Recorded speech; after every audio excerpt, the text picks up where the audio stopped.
उत्तर प्रदेश महिला आयोग ने महिलाओं की सुरक्षा को बढ़ावा देने के लिए एक महत्वपूर्ण कदम उठाया है और राज्य में महिलाओं के कपड़ों का माप लेने के लिए अब पुरुष दर्जी को अनुमति नहीं है और बुटीक और महिलाओं के कपड़ों की दुकानों पर महिलाओं के कपड़े का माप अब महिलाओं द्वारा ही लिया जाएगा। महिला आयोग ने यह दिशा निर्देश सभी जिलों के लिए जारी कर दिए हैं जिससे कि महिलाओं की सुरक्षा सुनिश्चित हो सके और इसी को लेकर प्रदेश में राजनीति भी शुरू हो गई है। ये रिपोर्ट एक बार देख लेते हैं। अगर चोली हुई तंग तो टेलर से नहीं होगी जंग। यूपी में पुरुष टेलर नहीं ले सकेंगे महिलाओं के कपड़ों की माप। न मेल ट्रेनर जिम में दे पाएंगे ट्रेनिंग। उत्तर प्रदेश महिला आयोग का प्रस्ताव।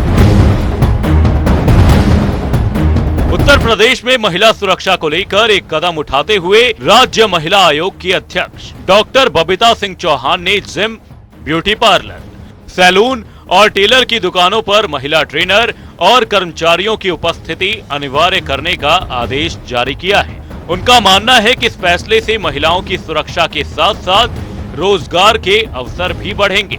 उनके इस निर्णय का उद्देश्य महिलाओं के खिलाफ बढ़ते उत्पीड़न के मामलों पर रोक लगाना और एक सुरक्षित वातावरण प्रदान करना है। साथ ही प्रदेश में महिलाओं की सुरक्षा को ध्यान में रखते हुए राज्य महिला आयोग अध्यक्ष बबीता चौहान ने एक अहम कदम उठाया है। अब राज्य में जिम, ब्यूटी पार्लर, सैलून और टेलर की दुकानों पर महिलाओं की नियुक्ति अनिवार्य होगी। बबीता चौहान का कहना है कि इस फैसले का उद्देश्य न केवल महिलाओं को एक सुरक्षित माहौल देना है बल्कि उनके लिए रोजगार के नए अवसर भी पैदा करना है। दर्जी की दुकानों पर महिला कर्मचारी अनिवार्य, जिम में महिलाओं के लिए महिला ट्रेनर, ब्यूटी पार्लर में पुरुष कर्मचारी के लिए भी नियम, स्कूलों की बसों में महिला सुरक्षा कर्मी या शिक्षिका, नाट्य कला केंद्रों में महिला डांस ट्रेनर और सीसीटीवी।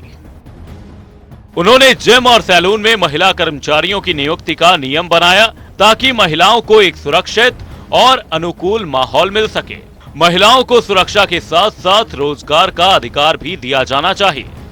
इस निर्णय के तहत पुरुष कर्मचारियों को नहीं हटाया जाएगा बल्कि महिला कर्मचारियों को भी साथ में रखा जाएगा। तो फिर भी बात तो हो जाएगी कि पुरुष कैसे काम सिखाएंगे जब हर चीज में ऑब्जेक्शन है पुरुष का। अभी तक इतने साल से पुरुष ही नाप ले रहे हैं, बना रहे हैं, दे रहे हैं सब कुछ। इस तरह के कोई भी ऑब्जेक्शन किसी को नहीं हुआ, कोई लेडीज को भी, कोई महिला को, कोई किसी को उस तरीके से नहीं हुआ। तो भाई हम लोग के हक के लिए कुछ होता तो ठीक है, लेकिन लेडी कहाँ से हम लाएंगे? पहली बात तो ये है, नापने वाला लेडी चाहिए ना, कहाँ से लाएंगे?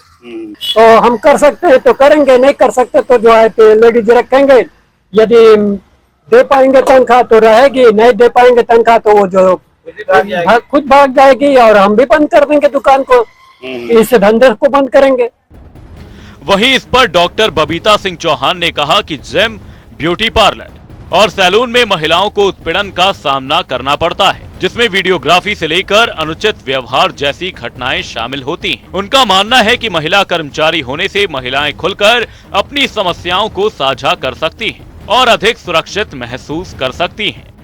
इसके अतिरिक्त वे चाहती हैं कि इस फैसले से महिला रोजगार में भी वृद्धि हो और विभिन्न क्षेत्रों में महिलाओं की भागीदारी को बढ़ावा मिले। वहीं इस पर जनता टीवी ने डॉक्टर बबीता सिंह चौहान से खास बात की। इस समय यूपी में राज्य महिला आयोग की अध्यक्षा डॉक्टर बबीता सिंह चौहान ने कल जो एक सलाह दी है लोगों को, उन लोगों का एक नियम बनाए कि कुछ ऐसे जो है सरकार करे नियम कि जिससे महिलाओं को तमाम जो सुविधा होती है, चाहे वो टेलर को लेकर के हो, चाहे बसों में सफ़र को लेकर के हो, चाहे वो जो है ब्यूटी पार्लर में हो या जिम में हो। तो जो महिलाओं की दिक्कतें हैं, जो उनके पास शिकायतें आई हैं, उसके आधार पर उन्होंने कुछ जो दिशा निर्देश दिए हैं, तो मैं उन्हें जानूंगा क्या दिशा निर्देश हैं। जी, मेरा बिल्कुल ऐसा नहीं है, बट हाँ शिकायतें आई हैं और मैं महिला आयोग की अध्यक्ष भी हूँ और महिला भी हूँ, तो निश्चित रूप से मेरा दायित्व है कि मैं महिलाओं की सुरक्षा की दृष्टि से और महिलाओं को आत्मनिर्भर बनाने की दृष्टि में मेरा क्या सहयोग हो सकता है, मेरा क्या योगदान हो सकता है, मैंने उसकी पहल की है। मेरा सबसे पहले था कि जैसे जिम, आजकल बहुत जिम हैं और बहुत लोगों में क्रेज़ भी है, महिलाओं में भी बहुत क्रेज़ है, बच्चियों में बहुत क्रेज़ है, सब जिम जा रहे हैं, बहुत सारी तादाद में जिम खुले हुए भी हैं। वहाँ जो ट्रेनर होते हैं उसमें 99% जिम में ट्रेनर हैं वो सिर्फ लड़के होते हैं, पुरुष होते हैं। तो मेरा मानना है कि जिम में अगर पुरुष नौकरी कर सकते हैं, लड़के नौकरी कर सकते हैं, तो लड़कियों को नौकरी क्यों नहीं दी जा सकती? क्योंकि जब इतनी तादाद में है तो निश्चित रूप से वहाँ अपॉर्चुनिटी बहुत है। मैं कहती हूँ अगर एक शहर में अगर आपने टारगेट किया कि अगर 1500 जिम भी हैं, 1500 में अगर हमने दो भी अपनी बहनों को, अपनी महिलाओं को अपना वहाँ नौकरी दिलवाई, तो 3000 हमारी महिलाओं को नौकरी मिलेगी, रोजगार मिलेगी। 3000 महिलाएं तो कम से कम आत्मनिर्भर बनेंगी। उसके बावजूद ये भी था कि जो बहुत सारी शिकायतें थी वो ये भी थी कि जब जिम में आदमी जाता है तो वो अपना फ्री माइंड से एक्सरसाइज करते हैं। तो आपने देखा है कि एक्सरसाइज की ड्रेसेस या एक्सरसाइज करते वक्त जब हम एक्सरसाइज कर रहे होते तो हम एक्सरसाइज ही कर रहे होते हैं वहाँ। तो उसमें क्या होता है कि कई बार हाथ पैर पकड़ के इधर उधर भी कराना होता है जो वहाँ के ट्रेनर हैं, तो महिलाएं अनकंफर्टेबल फील करती हैं। मैंने ये कहा है कि उसमें अगर महिलाएं भी ट्रेनर होंगी तो एक तो महिलाओं को एक्सरसाइज करने में सुविधा होगी, दूसरा वहाँ कोई ये दिक्कत नहीं होगी, महिलाओं को हमारे को रोजगार मिलेगा। और जो मेरे पास शिकायतें हैं तो कहीं ना कहीं उन शिकायतों में भी कमी आएगी, क्योंकि वहाँ क्या करते हैं लड़के अक्सर वीडियो बनाते हैं, फोटो बनाते हैं और फिर उनको वायरल करते हैं उसके नाम पे, क्योंकि कोई महिला नहीं चाहती कि उसकी इस तरह की वीडियो बाहर आए या उसके फोटोग्राफ बाहर आए और फिर उनको वो ब्लैकमेलिंग का काम शुरू करते हैं। तो मेरा मानना यह है कि जो महिलाएं अगर बॉयज के साथ करना चाहती हैं, वो ट्रेनर बॉयज रखना चाहती हैं, तो वो रखें अपनी खुशी से। इसमें कोई मैंने ये बाउंड नहीं किया कि महिलाओं को ये रखना ही है। महिलाएं जो अपनी मर्जी से करना चाहती हैं वो करें, लेकिन जो महिलाएं महिलाओं के साथ कंफर्टेबल रहती हैं या महिलाओं के साथ अपना एक्सरसाइज करना चाहती हैं उनके लिए महिला रखी जाए। यही मेरा आता है पार्लर के ऊपर कि ब्यूटी पार्लर आज तक हमने देखा ब्यूटी पार्लर महिलाओं के लिए होते हैं। पहले महिलाओं के पार्लर में महिलाएं काम करती थी, उनकी जगह भी अब लड़के आ गए। हम कहते हैं कि जब आप अपॉर्चुनिटी देखते हैं कि भाई महिलाओं को हमें आत्मनिर्भर बनाना, हमारी सरकार दिन रात इस पर काम कर रही है कि हम महिलाओं को कैसे सुरक्षा दें और कैसे आत्मनिर्भर बनाएं, लेकिन महिलाओं की जगह भी वहाँ पुरुष लेते जा रहे हैं। तो मेरा मानना है पुरुष भी रखें लेकिन उसमें महिलाएं भी रखें, महिलाओं को भी रोजगार दें, क्योंकि महिलाओं से ज़्यादा अच्छा मेकअप या महिलाओं से अच्छे कपड़े पुरुष नहीं पहना सकते हैं। वहाँ थोड़ा सा मुझे ऑब्जेक्शन ये था क्योंकि जो मेरे पास शिकायतें आई थी कि आजकल जैसे ब्राइडल मेकअप होते हैं उनके लिए भी एक चलन सा चल गया है कि उसके लिए भी लड़के लेके आते हैं, लड़के लड़कियों को कपड़े पहना रहे हैं, उनको तैयार कर रहे हैं। और निश्चित रूप से जब कपड़े पहनाते हैं, जब करते हैं तो अकेले ही होते हैं ना वो, तो उनकी वीडियो ले लेके वो बाहर सारे में डाल रहे हैं। नहीं डालते हैं, वो दिखाते हैं पहले, अगर क्योंकि कोई भी माँ बाप ये नहीं चाहेंगे कि हमारी बेटी को कोई दूसरा लड़का कपड़े पहनाए या हमारी बेटी को कोई तैयार करे। जब इस तरह की बात होती है, क्योंकि ना तो ये हिंदुस्तान के संस्कार है और ना ही हिंदुस्तान की संस्कृति है कि इस तरह की चीज़ें हैं। तो मैं आपको ये बताना चाहती हूँ, मैं क्योंकि कम से कम कपड़े पहनाने का काम तो महिला करें, क्योंकि जब उस बच्ची की वो वीडियो बना के, क्योंकि वो वीडियो दिखाते हैं अपना प्रमोशन के लिए कि भाई हमने इस घर की बच्ची को तैयार किया या हमने ये मेकअप किया या हमने इतना खूबसूरत मेकअप किया, फिर उसको वो वायरल के डर से फैमिली वाले भी डरते हैं और बच्चियां भी डरती हैं। फिर उनकी वो ब्लैकमेलिंग शुरू हो जाती है वहाँ कि क्योंकि बच्ची भी चाहती है कि नहीं पता चले किसी को कि हमें किसने तैयार किया है। तो ये जो चीज़ें हैं मुझे लगता है बहुत लगाम होंगी। दूसरा बसों की बात आई, बस में जो हमारी बच्चियां हैं, जो बच्चे लड़के लड़कियां सब स्कूल जाते हैं, लड़कियों की मैंने कहा है कि जो लड़की जिसमें बच्चियां जाती हैं स्कूल, जिसमें लड़कियां स्कूल जाती हैं, उसमें एक महिला अटेंडेंट जरूर होना चाहिए। उसे चाहे आप कंडक्टर के रूप में बिठाएं, चाहे उसे आप अटेंडेंट के रूप में बिठाएं, चाहे कोई टीचर अगर ऐसी हैं, अगर उधर जाती हैं तो वो बस से चली जाए, लेकिन एक महिला उसमें जरूर होना चाहिए। तो इसमें कोई ऐसी बड़ी चीज मैंने नहीं कहा, मैंने तो सिर्फ ये कहा है कि रोजगार के हिसाब से महिलाओं को रोजगार भी मिलेगा और हमारी महिलाएं जो चाहती हैं कि वो महिलाओं से काम कराएं उनमें वो भी मिलेगी। अब आते हैं हम टेलर की बात, बुटीक जितने बुटीक जो होते हैं वो महिलाओं के होते हैं, और आप जानते हैं जब मेजरमेंट लिया जाता है तो वो कितना क्लोजली लिया जाता है किसी भी ड्रेस को बनाने के लिए।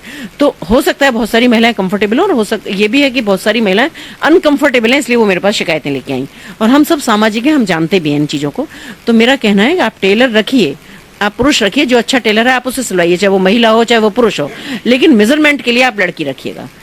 उसमें भी मैं कहती हूँ कि अगर मेजरमेंट जो महिलाएं पुरुषों को देना चाहती हैं, उनके अगर टेलर से वो खुद मेजरमेंट कराना चाहती हैं तो वो खुशी से कराएं, लेकिन जिनको ऑब्जेक्शन है उनके लिए वहाँ महिला होनी चाहिए, उनको ऑप्शन में महिला होनी चाहिए, क्योंकि महिलाएं नहीं चाहती हैं कि हम पुरुषों को मेजरमेंट दें, लेकिन जब वहाँ कोई नहीं होता और उन्हें कपड़े अच्छे सिलवाने हैं, टेलर अच्छा है वहाँ, तो निश्चित रूप से वो कह देती हैं भाई ठीक है।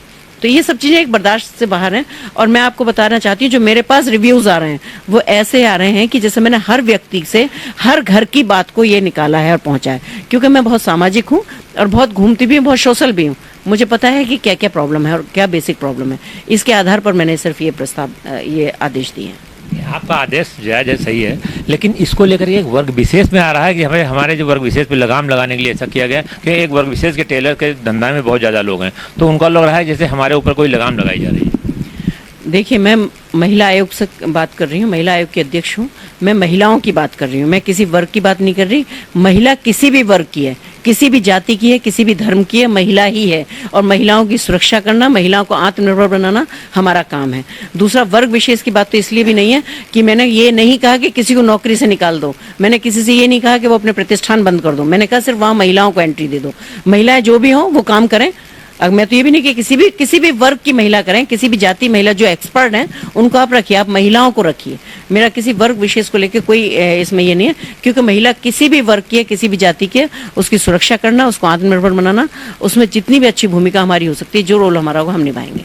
एक सवाल आता है, ऑटो टेम्पो में ज़्यादा घटनाएं जो है होती हैं, लेकिन उसमें ड्राइवर की संख्या लखनऊ में 250-300 केवल महिला ड्राइवरों को लाइसेंस हैं और करीब 78,000 जो है ऑटो लखनऊ में चलता है और 6,000 टेम्पो हैं और जो है 4,000 करीब ऑटो रिक्शे चलते हैं। तो इनमें महिलाओं की समस्या कहाँ से दूर होगी? जी बिल्कुल, मैं कहती हूँ अगर जब लाइसेंस की बात होती है, जब 50% की आबादी है तो लाइसेंस आप महिलाओं को दीजिए ज़्यादा से ज़्यादा। महिलाएं भी आए ना, महिलाएं भी तो आत्मनिर्भर बने। जब इतने सारे टेम्पो चलते हैं, इतने सारे जो भी महिलाओं के स्तर के काम हैं और जिनको महिलाएं कर सकती हैं, हालांकि मैं कहती हूँ कोई भी काम ऐसा नहीं है जो आज महिला नहीं कर सकती, हर काम महिला कर सकती है। महिला को जब हम 50% की आबादी बताते हैं, महिलाओं को कहते हैं कि पुरुषों के साथ कंधे से कंधा मिला के चलें, लेकिन हम उनको अधिकार देने में या उनको इंडिपेंडेंट बनाने में क्यों चूकते हैं? अगर कहीं भी कोई लाइसेंस की बात है, कहीं भी कोई बात है, तो उनको वो बिल्कुल देना चाहिए। तो ये थी डॉक्टर बबीता सिंह चौहान, जिनका सीधा सा कहना कि मेरा किसी भी कोई रोक नहीं है, मैं सिर्फ सुझाव मैंने दिया। और दूसरी चीज़ है कि महिलाओं को आत्मनिर्भर बनाने की दिशा में उनका काम है कि ज़्यादा से ज़्यादा महिलाओं को नौकरी मिले, ज़्यादा से ज़्यादा महिला आत्मनिर्भर बने। वो और आदेश भी उन्होंने दिए हैं कि लोग इसका दुरुपयोग न करें और किस तरह महिलाओं की सुरक्षा हो, ये भी उनकी जिम्मेदारी है। तो इसको लेकर के उनके, अब सरकार आगे क्या करती है अलग बात है, लेकिन इतना जरूर है कि उनका कहना है कि वो जो है चाहती हैं कि वो जो महिलाएं कन्वेंट जिस से हैं तो रहें, लेकिन जिनको आपत्ति है, जिनको दिक्कतें हैं, तो उनकी सुविधा जो है देखी जाएगी और उनके लिए हर संभव कार्य किया जाएगा। और इसीलिए ने ऐसा आदेश दिया है। कर्नल आशीष के साथ TN मिश्रा, जनता TV, लखनऊ।